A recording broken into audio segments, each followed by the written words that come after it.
When I am dead, wrap the mantle of the red, the black and the green around me, for in the new life I shall rise up with God's grace and blessing to lead the millions of the heights and the triumph that you well know. Look for me in a whirlwind or a storm. Look for me all around you, for with God's grace I shall come back with countless millions of black men and women who have died in America, those who have died in the West Indies, and those who have died in Africa to aid you in the fight for liberty, freedom, and life.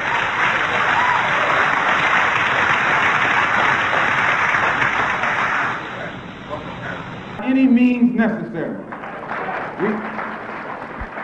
We want justice by any means necessary.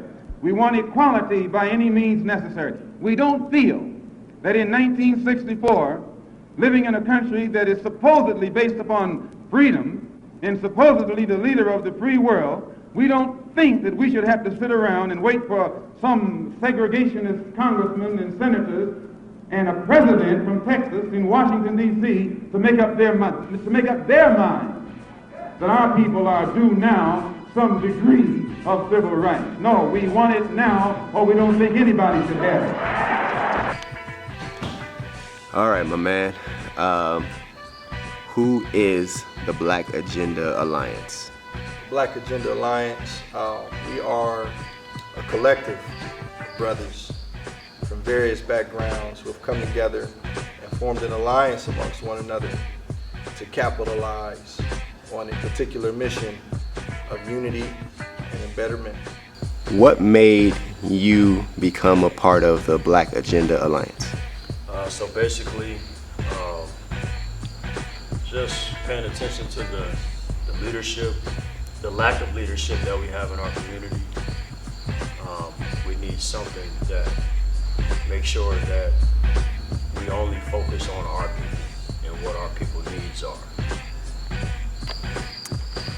All right, so what was the thing that made you join up with the Black Agenda Alliance? The guys, we all have the same mindset and want change in our community. And for a long time, I've always been searching for a bunch of like-minded individuals to do something like this with, because when I look back on history, I look at the Panthers and other organizations that were great examples of what we should be doing right now. And I think that's what the Black Agenda Alliance could be. Why did you guys decide to come together? What made you guys decide to do this? You know, brother, looking at just looking at our condition, looking at our condition and feeling obligated to do something, especially as black men, and putting ourselves back in a platform of warriors and organizers, So one of the things that made us come together, and probably the most important thing, is it's obligatory. We should all feel as if it's an obligation bestowed upon us as black men, especially black women as well. But as black men, we got to take our rightful place and begin to demonstrate, assimilate. What will be your role with the Black Agenda Alliance? My role with the Alliance is chairman right now, but I'll also be doing a bunch of other things along the way. And do you have a moment in your history, childhood, or anything really, adulthood, that kind of just stuck with you and made you want to say, okay, now that is something I have to change. I have to dedicate a lot of time to changing that because I really didn't like that? The biggest thing that sticks out to me was when I was a kid. My mom and my brother and my sister, we lived in the projects, and our project got raided by the cops.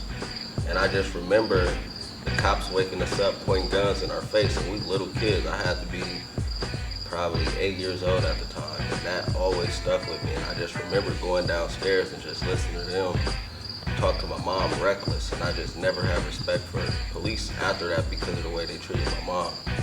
And I just was like, that's something that needs to be changed, and it's always stuck with me. For sure, absolutely. Not consciously understanding their problem in genetics. They are certainly aware that they are genetically dominated by people of color. That's why it was a statement, one drop of black blood makes you black, because people of color have the genetic capacity to annihilate white people. And so unless white people control the reproductivity of people of color, then we can postulate that perhaps one day there won't be any white people. And I think that the very survival of white people necessitates that they project genetic inferiority on people of color, because it is they who really are aware that they are genetic recessive and perhaps genetically inferior to people of color. And I am not saying this to call the condition of skin whiteness to say, well, no, white people are inferior. I'm not saying it for that purpose, but I think that it is of prime importance for the majority of people in the world to understand why it is that white people have to, the effective majority, large numbers of white people, have to move in a hostile and an aggressive way against people of color, and have to constantly focus on it's you who's genetically inferior, because they realize that there's something wrong with their genetic status. Now, and what do you think is a goal, let's say 1 year from now? Where would you like the organization to be? I would like it to be a lot of places, but most of all, it's very important, and I can't stress enough how important it is that we become self-sufficient. Self-sufficient is where we ought to be a year from now. When I say self-sufficient and relying upon self and each other as a collective, economically, spiritually, and the whole nine. We should and we must become self-sufficient. Was there any specific inspirations or people that motivated you to start this? I have so many different inspirations, but adversity introduced me to myself, and coming up, I lived a pretty tough life, and I think that have driven me to not want anybody to experience some of the things that I experienced, especially as a young black boy growing up. And, my teachers being white, superheroes being white, the God being white, and all that stuff like that are some of the things that made me begin to question, begin to motivate me to seek more and want more. And what was a couple of things that you saw that our people needed that you really want to hone in on? Basically, self-sufficiency. There's no reason why we should have to rely on anybody else to create salvation for us when we can do that ourselves. So, did you come up in Omaha, or did you live in a different place? I'm born and raised in Omaha. Born and raised. Yeah. Gotcha. All right, and with the Black Agenda Alliance, one of the terms that I've been hearing today, which is pretty good, is self-sufficiency. So, can you tell me what that looks like for you? What it looks like for me is an institution and a base to do what we want without asking others for anything. Being able to pull resources, and whether it's monetary or just intangible stuff from everybody, that we just pull from our people, and we don't have to go outside of our group to get what we need done. And if someone wanted to become part of the movement, how would they do that? Well, we'll have community meetings, for people who want to become members.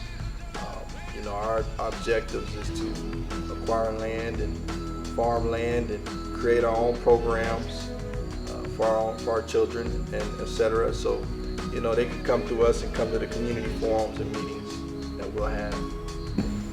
With you, I know you're heavily involved in the B&B Boxing Academy. Do you think that could be a tool that reaches youth with the Black Agenda Alliance? Yes, most definitely. The youth is very important. Once you instill in them the necessary tools to become a great nation, that would benefit this generation and generations to come. And what were, or who were some of your inspirational figures that kind of put you to this point today? Of course, studying the life of Brother El-Hajj Malik Shabazz, born right here in Omaha, Nebraska, studying my brother Garvey, Marcus Garvey, Noble Drew Ali, looking at some of our great ancestors who have been purposely written. out of the history books. Some of the brothers who definitely motivated me, and besides that, just looking at, where I come from, how I came up, questioning a lot of the things that I endured as a child, as a young black man. Many of the things I was influenced by as well drove me to this point. What have they been telling you about what it's like to come out and try to get back into the society to which they have paid for their sins? I think it's just an extraordinary challenge. I mean, I think most people have this sense that when you're released from prison, well, yeah, life is hard. But if you really dedicate yourself, pull yourself up by the bootstraps, knock on enough doors, you'll get that job, you'll get your life back together. It may be hard, but if you really try, you can do it.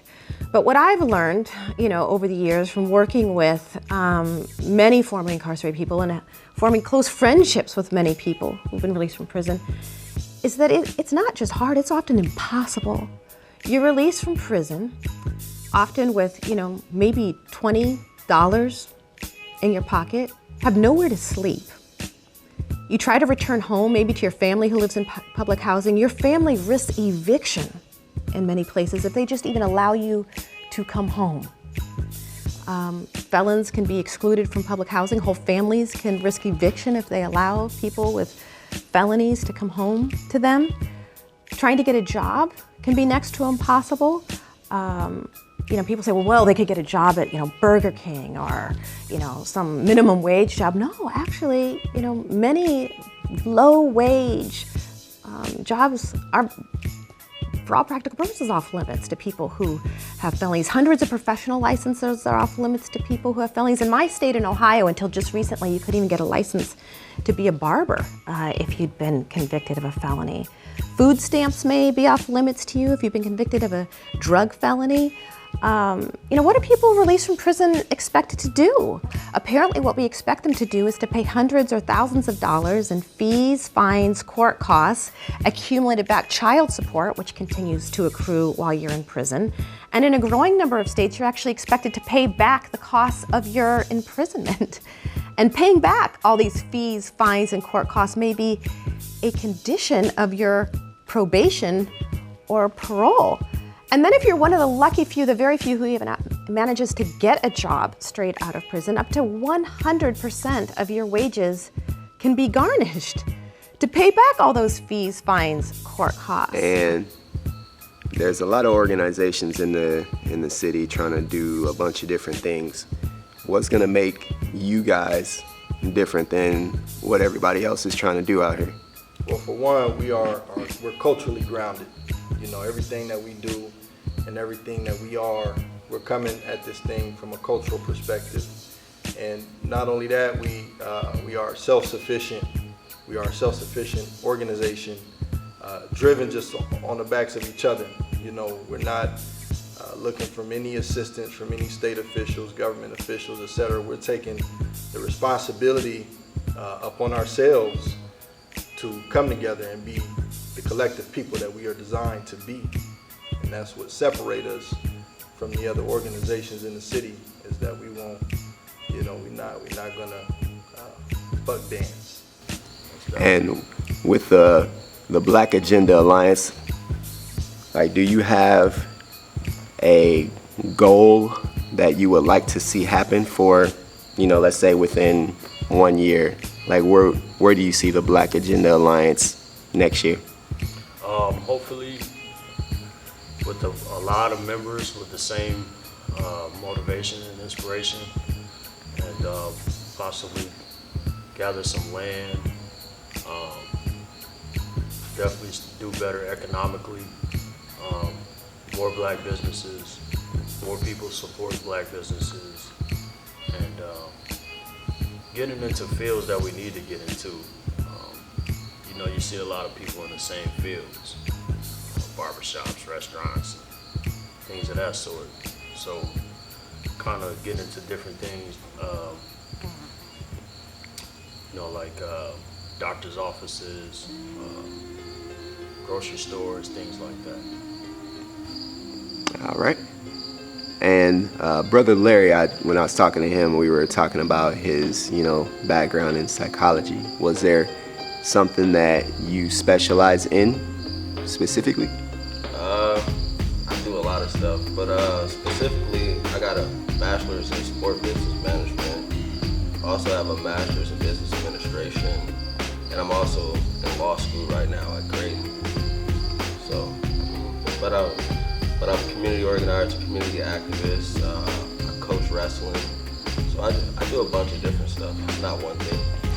Jack of all trades, I dig it. Yeah. And what will be your specific role with the Black Agenda Alliance? Right now, I'm the co-chairman of the Black Agenda Alliance, and one of my focuses will be outreach and also education. You hear often we talk about how we're the first to bring universities, we're the first to bring science, mathematics, and all that type of stuff. But now when you talk about education, it's almost like it's a punishment or something. Everybody's in entertainment. Education needs to be our new entertainment. That's what we lack a lot of, and that's what holds us back a lot is lack of education. So I think if we get back into that, we'll definitely be okay. So when you're doing, like for instance, the coaching, wrestling, how do you use that as a tool to, interact with younger guys and kind of drop some knowledge on them? Coaching is the funnest part of my life sometimes, besides being a dad, because I get to interact with the youth and you can see where we at. I try to tell people, like, if you really want to know if we came a long way or if we still behind, go sit in a room with some teenagers or some little kids, and it'll just be real as it can be. They're gonna ask you the questions that need to be asked, and they're not gonna sugarcoat anything. You're gonna see reality for what it is. And just interacting with the kids is fun because they all come from different backgrounds. We got kids with two-parent households. We got parents with single moms, kids, and foster care and things like that. So you see all the different perspectives, and it just motivates me. Like, man, we gotta make some changes here. All right. Yeah. And with the Black Agenda Alliance, let's say, 1 year from now, 2 years from now, where do you want to see this go? I want to see us as a staple in the North Omaha community, a go-to organization. If you want to get involved in the community, if you want to come to our community and try to do anything, you should be going through us. We should just be the central point of everything. When people hear our name, they should know what we're doing and what we're striving to get change in this community. Huey, would this military action be confined to the state of Connecticut, or would it be nationwide? When the people decide to move, I'll guarantee you it will be international. The Black Panther Party is an international party. We have a coalition with all struggling people of the world. And we feel that we must be internationalists because we're fighting an international enemy. How soon do you think the people are going to want to move? The people are already moving. The people are moving in Vietnam. The people are moving in Laos. The people are moving in Cambodia. The people are moving in Latin America, Brazil. The people are moving everywhere. We're just joining in. Matter of fact, we're latecomers. International communism has as one of its tenets the fact that it will try to win over people in other countries. Are you allying the Black Panther Party with that type of movement? In fact, perhaps that movement? We support all people who struggle for national independence and self-determination. Some of these countries are revolutionary nationalists, and others choose to be socialists. That's their business. We say that they must be free because we realize as the countryside of the world becomes free, and the Black Panther Party calls the developing countries of the world the countryside of the world, while the United States is the city of the world. And we realize that the United States thrives upon the raw materials of the countryside. As each country becomes free, that it chokes the city because the city needs the raw materials, you see. So as the city is choked, then this increases our chances here as a colonized people to become free. So while we're not nationalists, we support national wars of independence.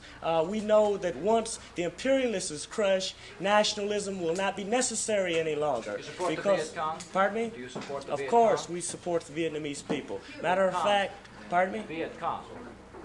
Oh, the Vietnamese people don't know what the word means, and they never use the word, so I don't know what it means. Huey, in what country would you... What drew you to the Black Agenda Alliance? Well, I'm gonna say, you know, the long story is I've been with the Alliance, I want to say, my whole life, because I was born in the hood. I was born in Chicago, Southside Chicago projects, and I experienced what it's like to be in urban America and to be without resources and be poor, and to have an understanding that all of the people that are around you, all the entities that are around you, don't really have investment in you. So growing up with that sense and that feeling and that experience, what I know is that takes place in all urban areas everywhere. So ultimately, being here in Omaha, being in North Omaha in particular, I know that the young folks that are coming up in that environment are experiencing the same thing I experienced umpteen years ago. So to me, if you live that experience, you lived in the hood, you lived in poverty, you lived in, let's just call it oppression, then it's always been about you, your people, your family, who we are, what we're doing, and our collective efforts to survive and deal with them circumstances. So for me, this particular alliance, I was due to it just based out of conversations with like-minded people who I believe are on the same thing. They have had similar experiences in their lives. They found different ways to deal with those experiences, but they remain people who are committed to being there and doing something about it. So we've been given this narrative that says we need to make it out, or we need to make it away and all that. So we have folks who are growing up in circumstances like North Omaha, like Southside Chicago, like Detroit, Gary, whatever you want to call it. And we've been given this frame of mind that says, you need to get out of here, you know, and you get out of there, then you never come back. And so for me, the brothers so far that we've been talking with, I know they had the same heart, they had the same frame of mind, and they're doing things in their different lane to stay connected to, you know, what they were born in and what they are part of. So it's the group is real specific, but in reality, it ain't really nothing new. It's just people who have the same mindset that I have an obligation to black people, because if I don't have it, probably nobody's gonna have it. You know, I'm not the savior. I can't go give my life for something. I hope that's not required, but I can do something. I can put some effort into it. So, you know, I like what we're talking about. I like what we're being about. I like what we are dreaming about. We got one brother that uses the term Black Dream. You're gonna hear from him shortly, and that's real. The dream has to stay alive. Can't give up on the fact that we can do better, be better, and we can do it amongst ourselves. So that's the long story right there.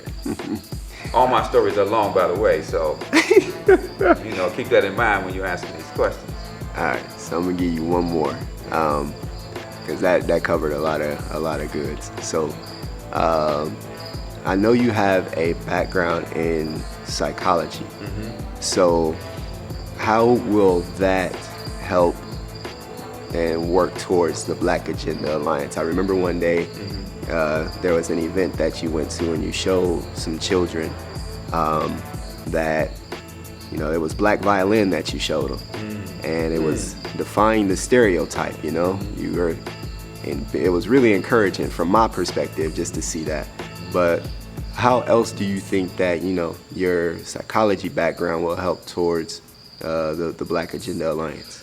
Yeah, I would say, my brother, that's my lane. You know, again, like I said, I respect you know, all the brothers that have been involved and that are involved, and the brothers that you're going to be talking to, because they all bring different things to the table, very strong things. You know, some of the things that I've seen the brothers do in regards to just putting together a whole league of young men, young black men playing football, and what that means to the community. And this place that we're in right now, as an example of people coming and having a community type center that focuses on being physically excellent. And then we have another brother that's you know, really socially conscious and involved in the political aspect of things. So to me, folks, we all have a different lane. My lane has been, I'm going to use the term soul wellness. You know, we have a heart, we got a soul. We are soul people, we are spiritual people. So, you know, you really can't break us down to one thing. I mean, my education is in psychology. I have some training in psychology. But on the other hand, I have some many years of training in spirituality. And on the other hand, I have my own study that I've done just on the black mind and, you know, black thinking and the best way to help black people. So when you look at all that, you think about the mind, the heart, the soul, the thinking, and the spirit of a person. That's our heart, that's our soul. And so my lane is to speak to the development of, you know, our wellness and our soul. So soul development, and to speak to those concepts, encourage those concepts, and to make some of that stuff plain. Because again, a lot of times we're trained as a therapist and whatnot, we're trained to view things from a Western culture, and so our terminology is Western, and our terminology is European, and we're trained in that. So as a black person and as a black professional in that field, my responsibility is to take what I've been trained in and interpret it for my people. So some of the terms we're going to use soul wellness as opposed to mental health. So we're going to talk about mental wellness or heart wellness, you follow what I'm saying, and those kind of terms, understanding that we're not perfect, but there are certain people in our environment whose job it is to speak to our best good, to speak to the better part of us, to motivate, to encourage, to impact our thinking and impact our motivation, to keep our people encouraged and keep our people in the fight and in the dream, and that involves a whole lot of things. So psychology is a part of it, and that's definitely a part of my training. But I look at my lane as bigger than that. You know, I lead a whole team of individuals who are involved in the community in regards to that, and so I'm a leader in that field. I'm an individual in that field. And I believe in the concepts of what it takes to keep your mind right, keep your heart right, keep your soul right. And so, yeah, that's my lane.